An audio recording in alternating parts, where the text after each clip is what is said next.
At a busy road junction, motorists showed their support for a protest against the hike in petrol and diesel prices. On Monday, the Malaysian government announced that every litre of RON 95 and diesel would now cost an extra 20 sen, a raise the Prime Minister says was necessary to help ease the country's debt. As expected, not everyone was happy, including this group from various NGOs, including one called Gang Kotak. Kita baca berita kerajaan kata minyak naik tapi harga barang tak boleh naik. So ini sama macam seorang suami dah mengandungkan isteri dia tapi tak nak bagi perut buncit. Samalah.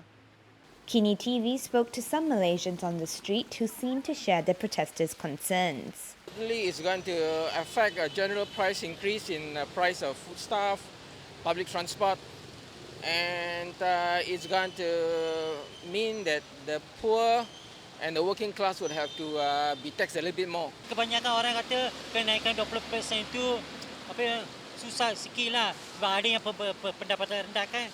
Bagi mereka susah lah. Orang kaya tak kisah kan. But then there were others who thought paying 20 cent more wouldn't make a difference. Apa impact? Tak ada impact. Sama je, semua negara minyak naik. So what? And he's not alone, with some saying the country has more pressing things to worry about. This woman, for example, had strong concerns about Malaysia, momentarily stealing the show at the NGO's fuel protest.